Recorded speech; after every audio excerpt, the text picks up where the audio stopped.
नमस्कार साथियों, मैं राजेंद्र आप सबका स्वागत और अभिनंदन करता हूं अपने YouTube channel astrology based on लघु पाराशरी में।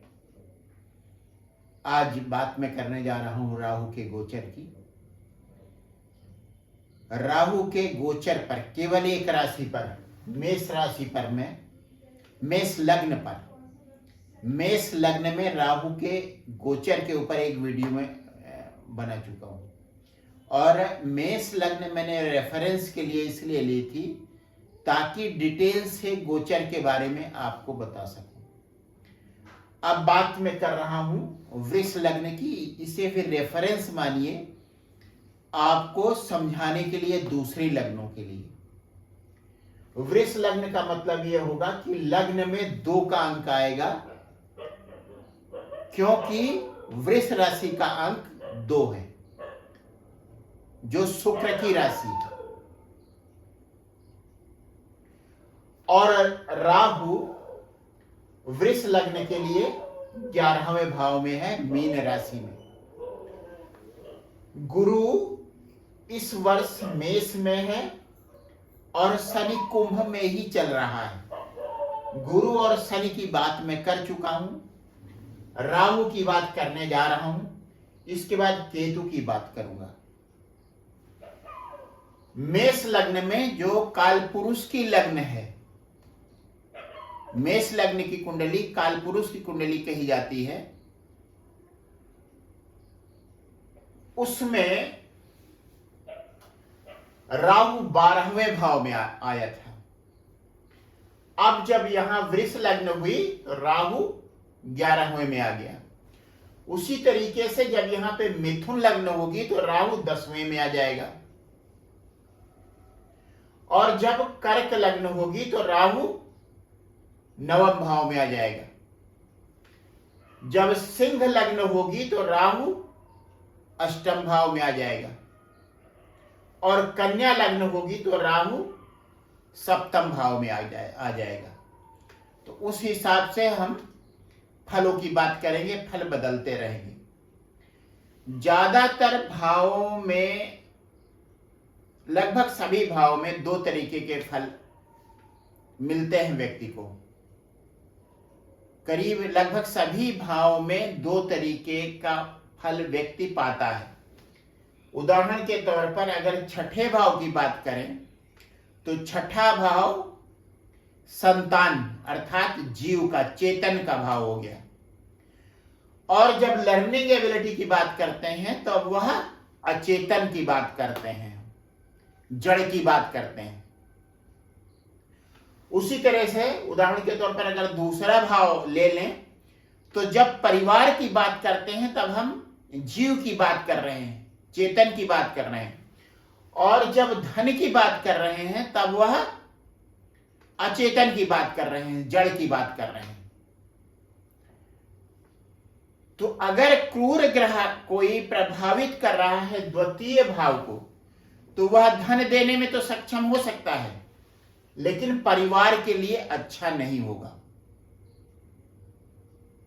इस सिद्धांत को हमेशा याद रखिए। दूसरी बात यह है कि राहु एक क्रूर ग्रह है। क्रूर ग्रह का तीसरे, छठे, 11वें और 10वें भाव में गोचर अच्छा माना जाता है। अब वृष लग्न में राहु 11वें भाव में आ रहा है, इसलिए 11वें भाव में स्थित राहु धन प्रदान करने में सक्षम है व्यक्ति को। इस तरह से धन के लिए, आय के लिए एक अच्छी स्थिति है वृष लग्न वालों के लिए। अब आय कहां से हो सकती है? राहु काल्पनिक द्रव्य है, जैसे डिजिटल करेंसी होती है या शेयर मार्केट में व्यक्ति के पैसे का उतार चढ़ाव होता है। जैसे व्यक्ति के पास कुछ शेयर्स हैं या म्यूचुअल फंड की कुछ यूनिट है, तो उसकी जो उस दिन की वैल्यू होगी वह उस व्यक्ति की संपत्ति मानी जाएगी उस दिन की। लेकिन यह वास्तविक संपत्ति नहीं होगी। तो राहु इस तरह की संपत्ति का कारक है। अगर राहु 11वें भाव में है, जैसा कि मेष लग्न वालों के लिए है, उस स्थिति में व्यक्ति को शेयर मार्केट से आय हो सकती। अब यदि व्यक्ति की जन्म कुंडली में भी राहु 11वें भाव में है और उसकी महादशा भी चल रही है, तब आप निश्चित मानिए राहु का यह गोचर जो 18 महीने के लिए होगा मीन राशि में, व्यक्ति को शेयर मार्केट से, डिजिटल करेंसी से लाभ दिलवाने वाला साबित होगा। अब बात कर लेते हैं राहु की दृष्टियों की। राहु की दृष्टि गुरु की दृष्टियों की भांति होती है। 5वीं दृष्टि होगी तीसरे भाव में। तो भाई बहनों के लिए तो अच्छी नहीं होगी, लेकिन व्यक्ति के पराक्रम को उभार देगी, निखार देगी। इस तरह से 11वें भाव के भी अच्छे फल और तीसरे भाव के भी अच्छे फल जो अचेतन से संबंधित होंगे, जैसे पराक्रम, या व्यक्ति अगर डिजिटल दुनिया में सक्रिय है, जैसे YouTube चैनल है या कहीं इस तरह के किसी माध्यम से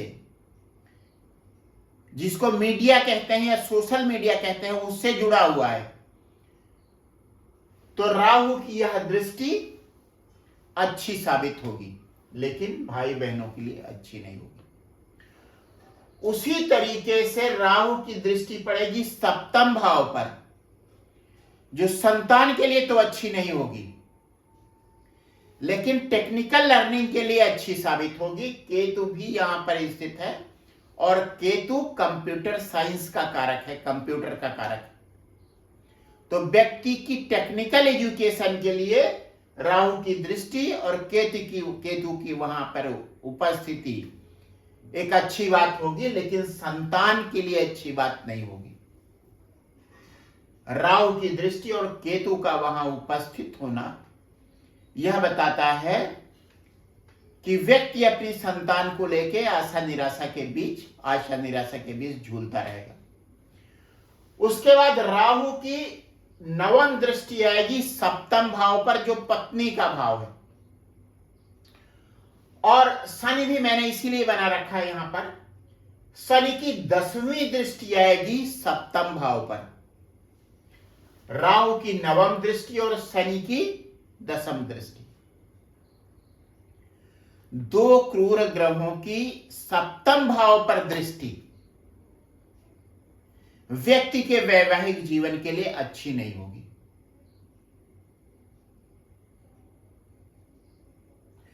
हाँ, अगर विदेश से संबंधों की कोई बात है, तब राहु की दृष्टि उसमें अच्छे फल प्रदान करने में सहायक होगी। शनि की दृष्टि भी लाभप्रद ही होगी। शनि का संबंध कूटनीति से है, राजनीति से है। लेकिन पति पत्नी पक्ष के लिए, दाम्पत्य जीवन के लिए राहु की 9वीं दृष्टि और शनि की 10वीं दृष्टि अच्छी नहीं होगी। तो राहु का यह गोचर धन के लिए अच्छा है, पराक्रम के लिए अच्छा है, सोशल मीडिया में अपनी एबिलिटी को एक्सप्रेस करने के लिए अच्छा है, टेक्निकल एजुकेशन के लिए अच्छा है, राजनयिक संबंधों के लिए अच्छा है, लेकिन संतान और पत्नी पक्ष के लिए, दाम्पत्य जीवन के लिए अच्छा नहीं। गुरु अभी मेष राशि में है और मई 2024 से लग्न में आ जाएगा।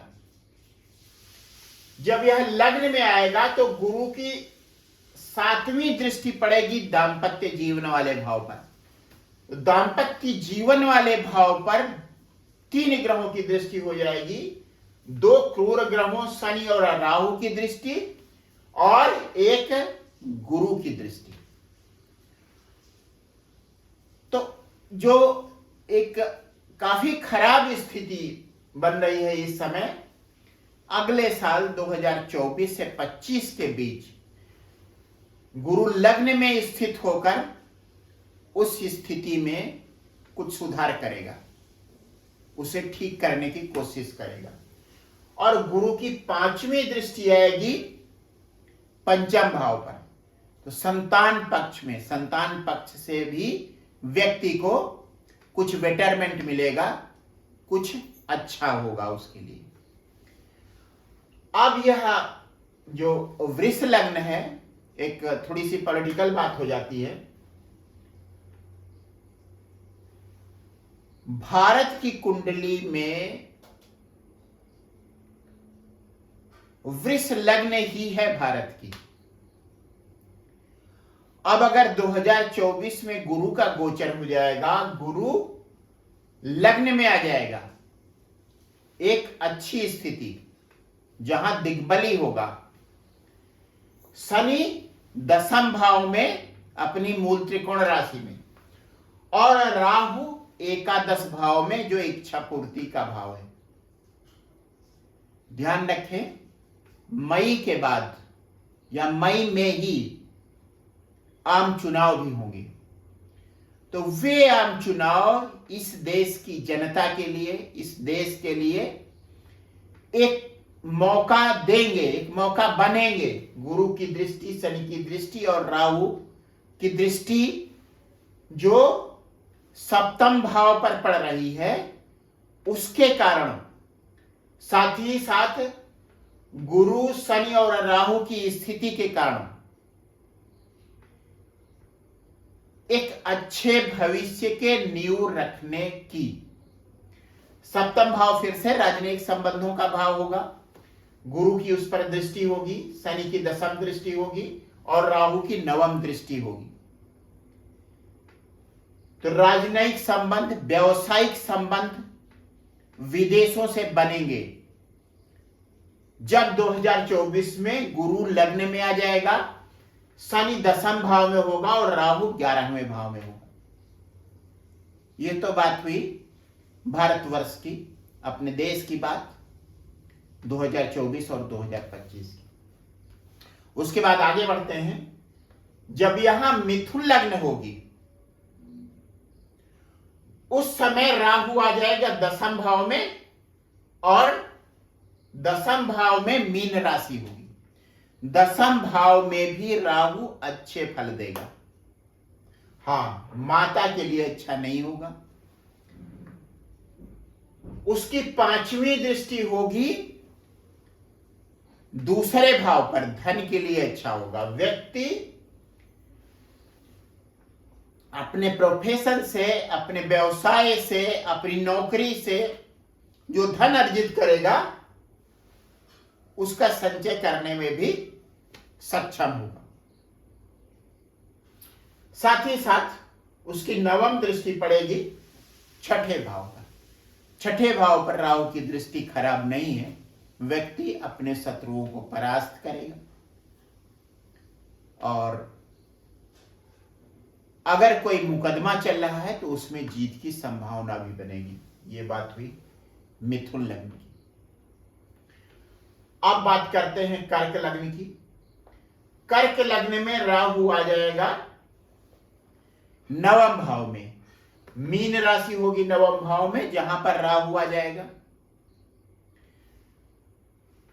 राहु 9वें भाव में स्थित है मीन राशि में, कर्क लग्न के लिए। अगर गुरु अच्छी स्थिति में है तो व्यक्ति को गंगा स्नान करवाएगा।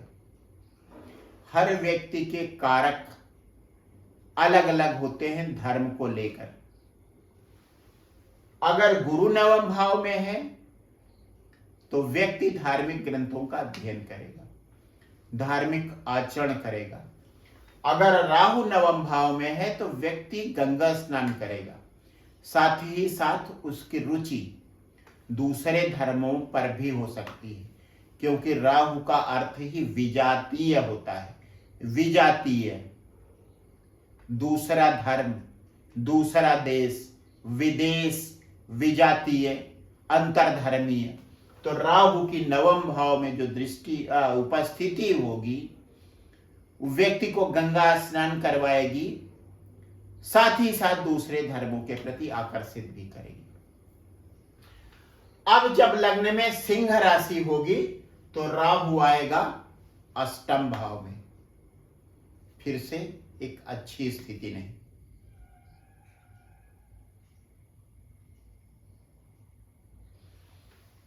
लग्न में सिंह राशि होगी, सप्तम भाव में गुरु की राशि होगी और अष्टम भाव में मीन राशि हो जाएगी।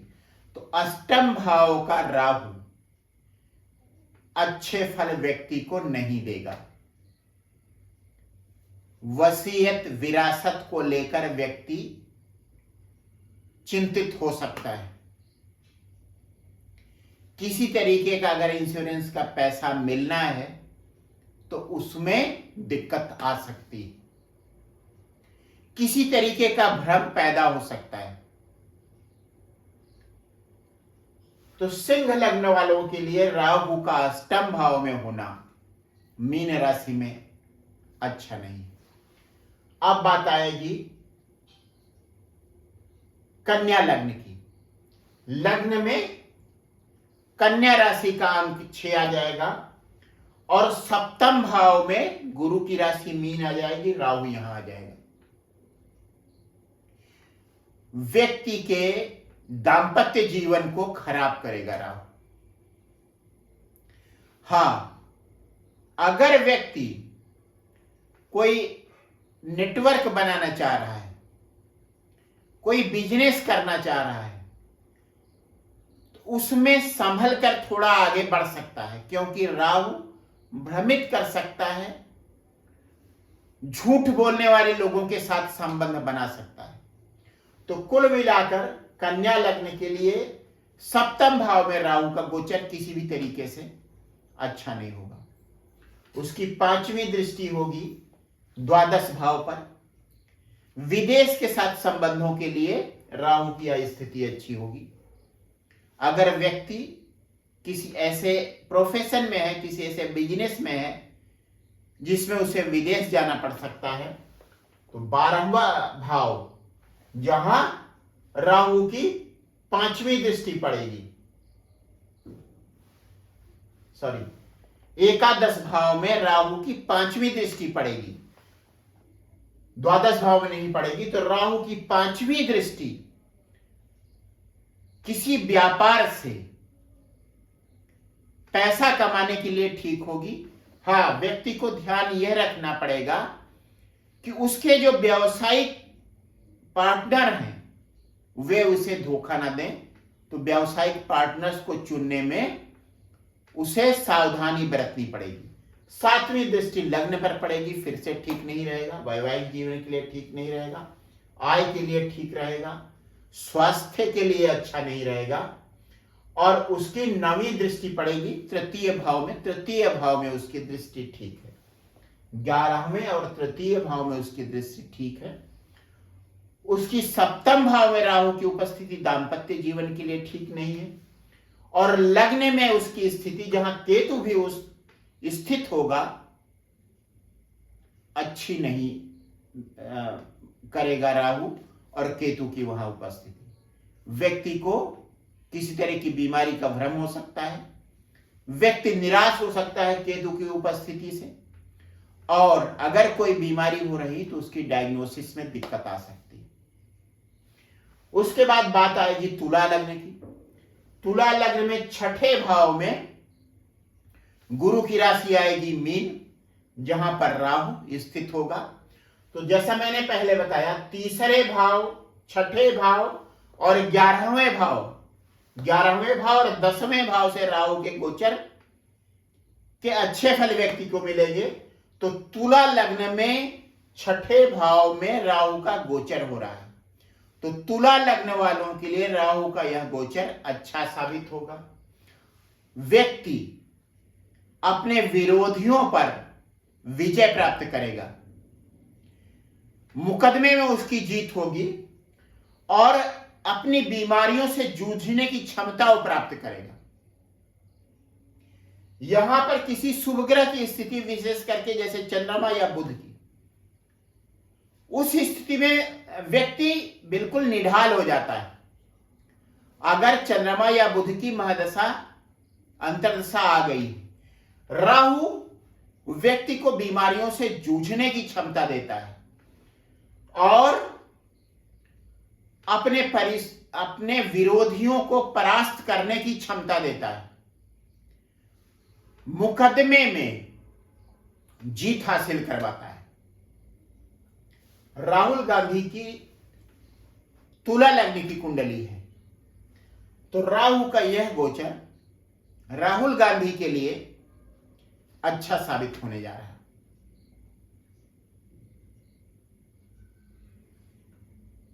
एक अच्छे परिणाम देगा, अपने विरोधियों पर विजय पाने के लिए, उनके ऊपर जो केसेस चल रहे हैं उनसे मुक्ति पाने के लिए, और हर तरह के संघर्ष में विजय दिलवाने के लिए और संघर्ष करने की क्षमता प्रदान करने के लिए। राहु की दृष्टि पड़ेगी दशम भाव पर, कर्म भाव पर, उनके प्रोफेशन भाव पर, और राहु की यह दृष्टि व्यक्ति को जूझने की क्षमता देती है।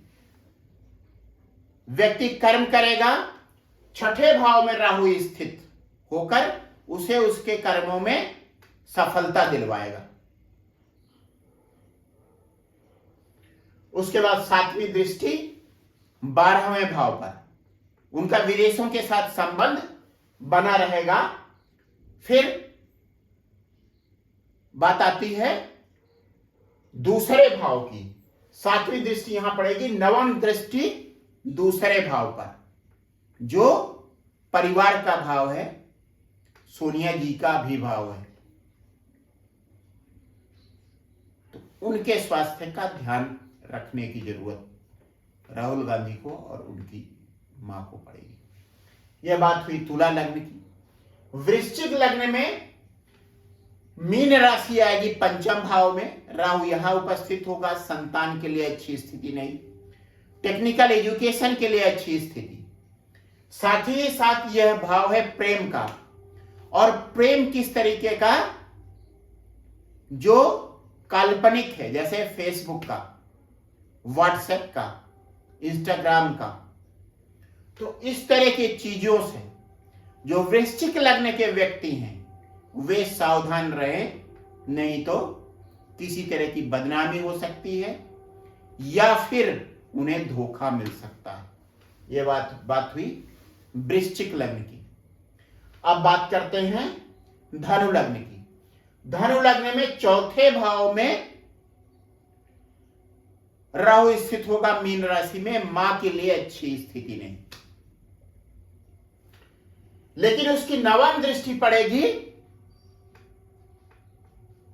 द्वादश भाव पर, विदेशों से संबंध। चतुर्थ भाव पीड़ित हो गया और द्वादश भाव से संबंध बनाना पड़ रहा है राहु की वजह से। इसका मतलब व्यक्ति का किसी न किसी तरह का संबंध अपने घर से दूर होगा। यह स्थिति वर्क फ्रॉम होम की भी होती है। व्यक्ति घर में बैठा हुआ है, राहु वहीं स्थित है, राहु टेक्निकल एजुकेशन की बात करता है और उसका संबंध हो रहा है दूर कहीं से, विदेश से। तो वर्क फ्रॉम होम, विदेश की किसी कंपनी के लिए काम करना, दूरस्थ स्थित किसी कंपनी के लिए काम करना। राहु का संबंध अंतरजातीय, अंतरधर्मीय और विदेशी लोगों से। तो यहां पर चौथा भाव पीड़ित हो रहा है और नवम दृष्टि पड़ रही है द्वादश भाव पर, तो यह स्थिति बनेगी। मां के लिए अच्छी बात नहीं। दसम भाव में केतु स्थित है। केतु उदासीनता पैदा करेगा,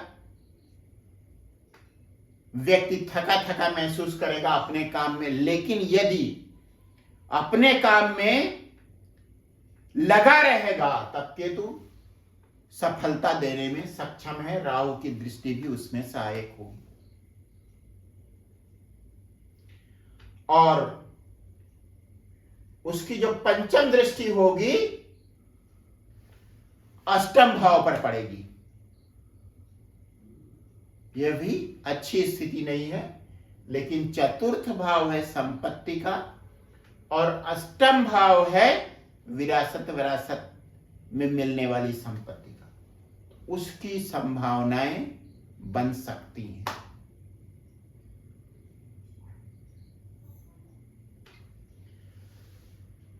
अब बात करते हैं मकर लग्न की। मकर लग्न में मीन राशि आएगी तृतीय भाव में। तृतीय भाव में राहु अच्छे फल देने में समर्थ होता है। व्यक्ति को करना क्या चाहिए? उसे छोटी छोटी यात्राएं नियमित रूप से करनी चाहिए। अगर कुंडली का कोई अशुभ भाव एक्टिवेट हो रहा है तो वह भाव अपने फल दे, इससे पहले व्यक्ति को उस भाव से संबंधित जो अच्छे कारकत्व हैं उनको अपना लेना चाहिए। जैसे तीसरा भाव है टहलने का, घूमने का, छोटी छोटी यात्राओं का। जैसे व्यक्ति अपने घर से ऑफिस चला जाए 1 किलोमीटर 1.5 किलोमीटर अगर उसका है, या साइकिल से ही चला जाए, तो ये उसके लिए ठीक रहेगा। उसी तरीके से जैसे छठे भाव में जिसका राहु का गोचर हो रहा है, तो अगर व्यक्ति बीमार चल रहा है तो अपने इलाज पर ध्यान दे, उसकी बीमारियां दूर हो सकती हैं। दूसरी बात यह है कि वह अस्पताल में अगर कोई व्यक्ति है, उसका एडमिट है, तो वहां जाके उसकी देखभाल में कुछ सहायता कर सकता है। छठा भाव सेवा का भी भाव है। नर्सेज की कुंडली में यह भाव अक्सर अच्छी स्थिति में होता है उन नर्सों की कुंडली में जिनमें सेवा भाव होता है, उन डॉक्टर्स की कुंडली में भी। तो किसी क्रूर ग्रह का यहां पे अगर गोचर हो रहा है और व्यक्ति किसी पीड़ित बीमार व्यक्ति के लिए सहानुभूति प्रदर्शित कर रहा है, उसके लिए कुछ कर रहा है, तो छठे भाव के फल अच्छे मिलेंगे। उसी तरीके से मकर लग्न के लिए तीसरे भाव का गोचर का मतलब है व्यक्ति नियमित रूप से टहलने जाए। अगर वह किसी तरीके से सोशल मीडिया से जुड़ा है तो उसमें एक्टिव हो, उसे सफलता मिलेगी। उसके बाद आती है कुंभ लग्न की बात। मीन राशि आएगी द्वितीय भाव। द्वितीय भाव में राहु का गोचर अच्छा नहीं होगा परिवार के लिए।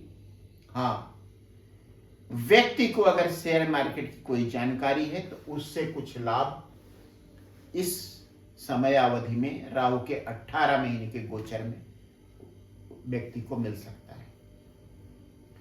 लेकिन जिन लोगों की कुंडलियों में राहु 12वें या दूसरे भाव से गोचर कर रहा है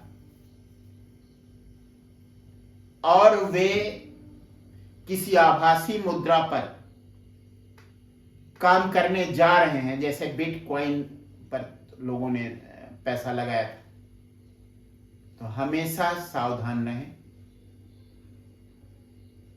बिटकॉइन का मुझे ज्यादा जानकारी नहीं है, लेकिन थोड़ी बहुत जो जानकारी है शायद उसका बबल बर्स्ट हो चुका है, बुलबुला उसका फूट चुका है। तो अगर 12वें भाव में राहु स्थित है या दूसरे भाव में राहु स्थित है, तो आप जो भी पैसा लगाएं, क्योंकि राहु व्यक्ति में उत्साह पैदा करता है, व्यक्ति को उसकी क्षमता से ज्यादा बताता है। जितना व्यक्ति में काबिलियत नहीं होती उससे ज्यादा व्यक्ति अपने को समझने लगता है, और यही तरीका होता है राहु के द्वारा व्यक्ति को अपनी गिरफ्त में लेने का। तो अगर राहु 11वें भाव में है, दूसरे भाव में है, या 5वां भाव भी शेयर मार्केट का है,